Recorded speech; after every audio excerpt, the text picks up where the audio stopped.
अस्सलामुअलैकुम। मैं doctor Mahavir Sheikh homeopath clinic से आप सबको खुशामदीद। आज इस न्यू टॉपिक की इंफॉर्मेशन के साथ आए हैं। उसमें हम बात करेंगे कि डायरिया का हो जाना, इसहाल का हो जाना, जिसमें आपको दर्द ना हो, गैर हाजम शुदा जो ग़िज़ा है उसका निकल जाना, या खाना खाते खाते अचानक पेट में दर्द हो जाना कि फ़ौरन हाजत फ़ील हो। बहुत सारे लोगों को इस तरीके से होता है कि एनीमिकल कंडीशन भी होती है, एनीमिया की कैफियत भी होती है, जॉइंटिस की कैफियत भी हो जाती है। अगर किसी पेशेंट के साथ इस तरीके से हो रहा है तो होम्योपैथी का इसमें क्या रोल प्ले है, कौन सी मेडिसिन हम यूज कर सकते हैं, वो इस वीडियो की इंफॉर्मेशन में हम जानेंगे। शेख होमियो के चैनल को सब्सक्राइब नहीं करा तो सब्सक्राइब कीजिए, लाइक कीजिए, इन्फॉर्मेशन को शेयर कीजिए।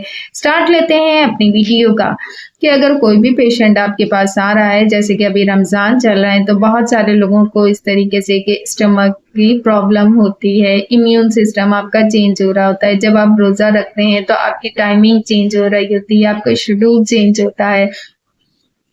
कुछ लोगों को डिहाइड्रेशन की शिकायत होती है, कुछ लोगों को कॉन्स्टिपेशन का मसला हो सकता है, कुछ लोगों को सीवियर हेडेक हो सकता है और कुछ लोगों को वीकनेस होती है। उनकी इस तरीके से होती है कि एनीमिकल कंडीशन होने की वजह से, यानी कि अगर जिस्म में आपके खून की कमी हो जाती है तो अगर आप प्रॉपर्ली न्यूट्रिशंस नहीं ले रहे हैं तो उसकी जो सिम्टम्स आना शुरू होते हैं वो इस तरीके से होता है कि आपकी आइस येलो हो जाती हैं, आपका फेस येलो हो जाता है, आपकी जो स्किन टोन है वो चेंज हो जाती है।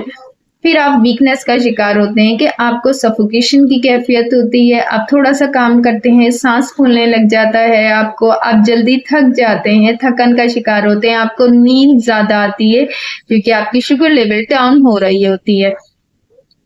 अगर पेशेंट को इस किस्म की कैफियत है तो होम्योपैथी की ये मेडिसिन हम यूज़ करवा सकते हैं। हम बात कर रहे हैं फ़ीरम मेटालिकम की। फ़ीरम मेटालिकम जो है बहुत ही अच्छी होम्योपैथी की रेमेडी है, जो इसमें अगर किसी भी इंसानी जिस्म में फ़ौलाद की कमी होती है तो हम इसको यूज़ कर सकते हैं। इसका पेशेंट का कॉन्स्टिट्यूशन इस तरीके से होगा, थोड़ा काम करेगा, थक जाएगा, इसका एकदम से जो फेस है वो येलो रेडिश हो जाएगा, यानी कि बहुत ज़्यादा सुर्ख हो जाएगा। इसके पेशेंट को इसी तरीके के इसहाल होते हैं कि जिसमें दर्द नहीं होता है, खाना खाते खाते ही इसको पेट में बहुत शिद्दत से दर्द होता है कि इसे फ़ौरन फील होता है कि हाजत फील हो रही है। इसके पेशेंट को जितनी भी वो होती है, स्टूल पास आउट होता है, वो गैर हज़म शुदा ग़िज़ा का होता है, यानी कि इसकी खुराक सही तरीके से डाइजेस्ट नहीं कर रही होती है। मैदे की वीकनेस होने की वजह से ये कैफियत हो रही होती है। पेशेंट को भी कमज़ोरी का शिकार हो रहा होता है, खून की कमी के लेवल जो होता है उसको ये बैलेंस करता है। अब इसमें ओवरऑल अगर कोई भी पेशेंट आपके पास ऐसा आ रहा है कि उसको ये कैफियत हो रही है तो उसमें हम ये मेडिसिन का इस्तेमाल करवा सकते हैं। हम अपनी पेशेंट की तमाम हिस्ट्री लेंगे, उसके कॉन्स्टिट्यूशन देखेंगे, उसके सिम्टम्स देखेंगे, फिर हम ये देखेंगे कि हमें लो पोटेंसी में यूज़ करवानी है या हाइपरटेंसी में यूज़ करवानी है, तो हम इसको इस्तेमाल कर सकते हैं। इसी के साथ मैं इजाज़त चाहूँगी। इंशाल्लाह next topic, next video, next information के साथ मुलाकात करेंगे। Doctor Mahavir Sheikh homeopath clinic. अल्लाह हाफ़िज़।